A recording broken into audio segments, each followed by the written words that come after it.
Elon Musk, he's going to help us. He's fighting for free speech. Well, he also wants a one world government. Ultimately, these demons and the deception that is being perpetuated through the UFO and alien phenomenon is going to lead modern man towards a more materialistic and a paradigm of belief that actually is totally in accord with our understanding of the inversion, the satanic inversion of the world. And so the phenomenon of the aliens is actually you and I witnessing the endpoint of evolution and the sort of the breakdown of space and time.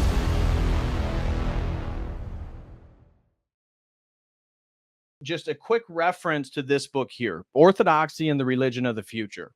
This is one of the first books to ever discuss explicitly the UFO phenomenon and the belief in aliens, extraterrestrials, and relationship to Orthodox theology. And so I wanted to first provide you guys a quick little overview of what Father Seraphim Rose, Father Seraphim Rose highlights inside this book. Okay. And so the first one regarding UFOs and aliens is the spiritual deception. Father Seraphim Rose argues that UFO sightings and encounters are not just physical phenomena, but have a spiritual dimension. And this is going to be the point in which our Orthodox worldview is going to kind of cleave itself away from the secular materialistic worldview, because we're not denying there's a physical reality to UFOs and alien encounters. But what we're saying is that there's a larger spiritual dimension to this, and that these entities from our worldview are actually demons. And I will try to make that argument throughout today's presentation. And so he believes they are manifestations of demonic activity aimed at deceiving humanity and leading people away from the true Christian faith. And one of the things that Father Spyridon Bailey does in this book is reiterates how many people that have been the largest promoters of the UFO phenomenon or belief in actual ETs, and how they are sort of excited about the idea that traditional Christianity specifically will be undermined. I'm going to highlight this, but many of the people in support of UFOs and aliens draw their spirituality from Eastern mysticism. As you can imagine, obviously the New Age is very into it. And because of that, there's this interesting animosity towards Christianity. So Father Seraphim Rose highlights that, and this is reiterated by Father Spyridon Bailey. Father Seraphim Rose also in this book highlights the historical context. He places UFO phenomenon within the context of historical and spiritual deceptions, comparing them to other supernatural occurrences that have been documented throughout Christian history. Rose asserts that these phenomena are part of a broader pattern of demonic influence. And then he goes into number 3, the psychological and sociological aspects. Father Seraphim also examines the psychological impact of UFO encounters on individuals and society.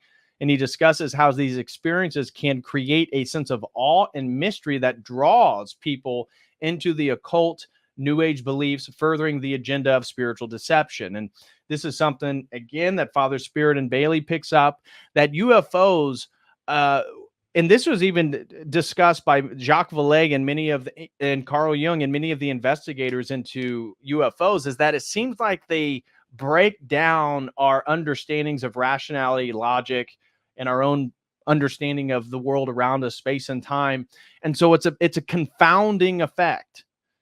And they highlight that this confounding effect is part of a larger deception, because the modern man is such in a materialistic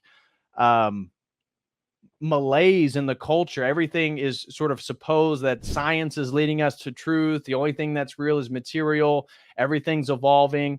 And that these aliens, one, obviously advance the evolutionary theory. These are cosmic beings that are so much more evolved and technologically advanced than we are.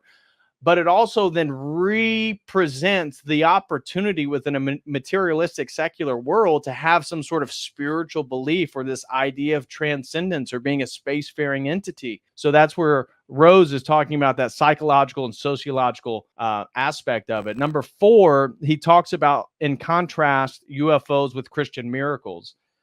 He's contrasting the UFO phenomenon with genuine Christian miracles, emphasizing that true miracles lead people to God and reinforce faith, while UFO encounters often result in confusion and departure from Christian teachings. And this is something that Father Spyridon Bailey highlights at multiple points as well, that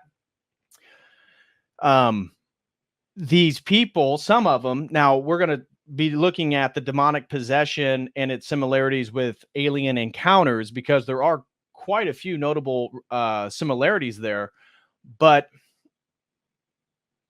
the some of these people who have encountered aliens believe that a miraculous healing has occurred, or that these entities are angels. This is very common within the New Age and some of these other forms of spirituality, where this is presented as these advanced creatures that are going to lead us into the future and going to protect humanity from ourselves, right? So not only are they technologically advanced, but they're more morally advanced than we are, i.e., again, we can see how transhumanism and all this stuff fits. But Father Sarah from Rhodes began with trying to highlight the differences between a Christian miracle and these sort of deceptions that demons can do, false miracles. And then he has the last 2 points, 5 and 6, that I wrote down, is warnings and discernment. The book includes warnings to Christians to be discerning and cautious about such phenomena. Father Seraphim encourages believers to rely on the teachings of the church fathers and Holy Scripture, as does Father Spyridon Bailey, to navigate these spiritual challenges and avoid being misled by sensational and supernatural experiences that contradict our Orthodox faith. And then the last point is the eschatological perspective. He views the prevalence of UFO sightings as a sign of the end times, indicative of the approaching end time and rise of a false religious consciousness that will ultimately culminate in the reign of the Antichrist. So I don't think anybody is going to be dumbfounded to hear that, obviously, from an Orthodox Christian perspective, this idea that we have to create a one world government to respond to the alien threat, or the flip side is that aliens have told us we need to form a one world government to advance and become a space faring civilization. This is kind of the Elon Musk bent on the New World Order, right? So Elon Musk is he's going to help us. He's fighting for free speech. Well, he also wants a one world government because he believes that as a precondition to become a spacefaring species.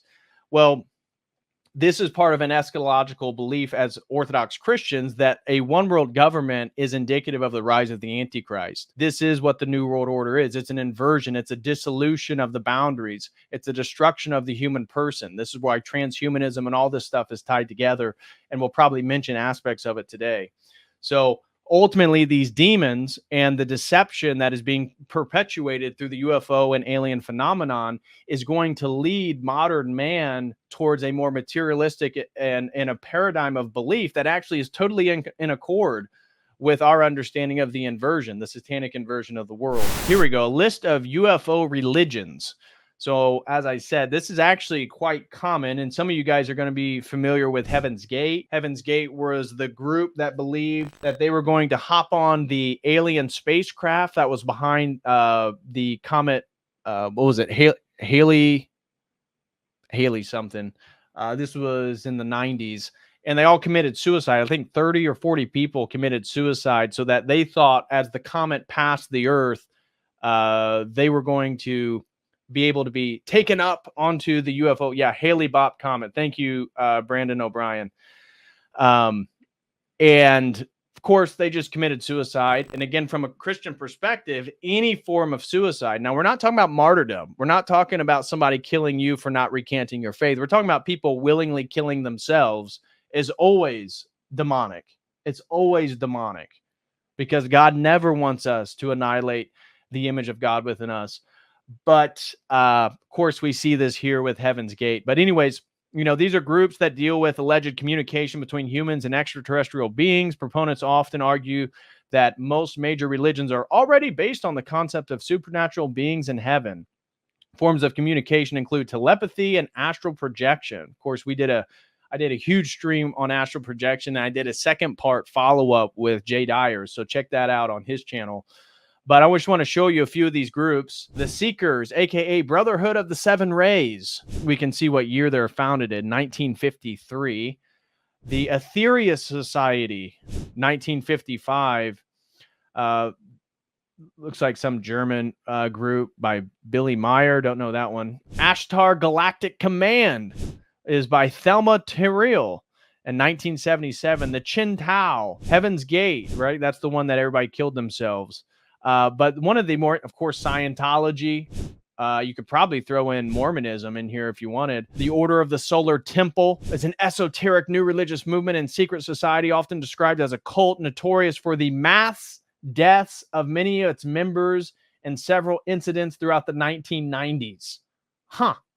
Wow, I'm starting to see something that really connects these things. Raelianism is a UFO movement founded in the 70s, France, by Claude, Vorlehorn,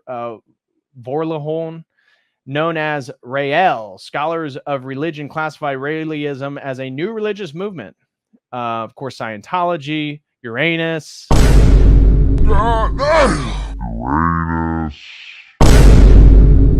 David, don't say that. Unarius, I should say, sorry.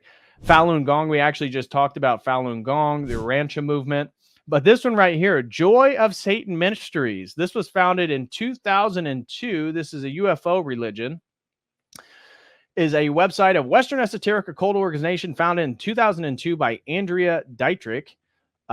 Joy of Satan Ministries advocates spiritual Satanism, an ideology that presents a synthesis of theistic Satanism, Nazism, Gnosticism, paganism, Western esotericism, UFO conspiracy theories, and extraterrestrial beliefs similar to those popularized by Zecharia Sitchin and David Icke.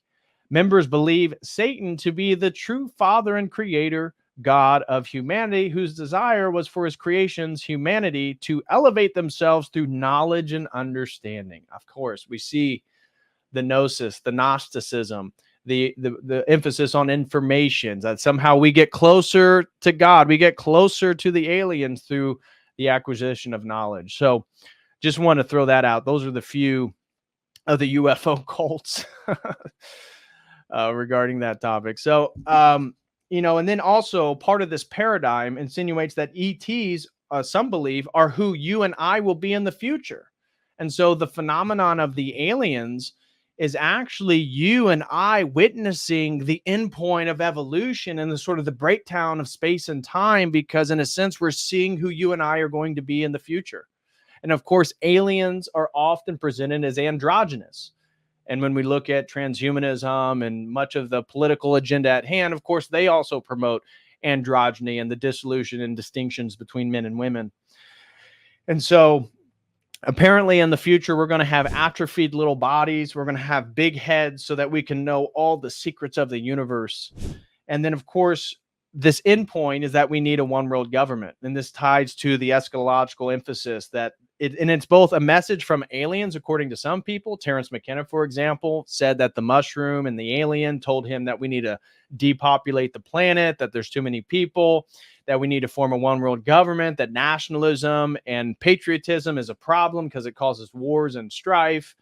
And so it's interesting that both the aliens, so the alien threat both tells us that we need to do it, the ones who believe aliens are beneficent, but then the ones who are worried about the aliens say we have to build a one world government so we can defend ourselves against them. So whether you think they're good or bad, the alien paradigm is there to tell you that we need a one world government.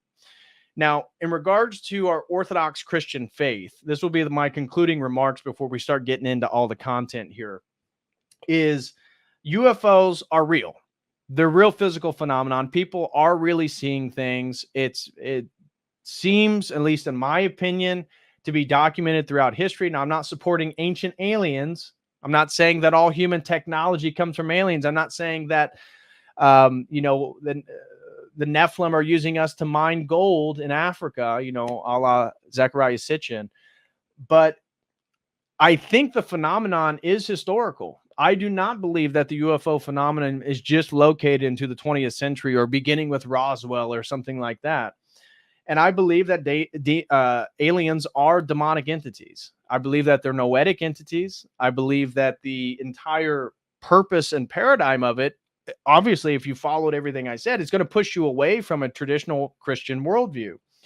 And it's funny how so many people who have witnessed these things participate in either psychedelics or occult New Age practices. It's a fact. And that the Prince of Power, so when we're talking about this alien UFO phenomenon from an Orthodox perspective, the Prince of Power of the air, the devil, Satan, Lucifer, the angels, the noetic entities that fell from heaven from the fall, where do they reside? They reside above us. They reside in the air.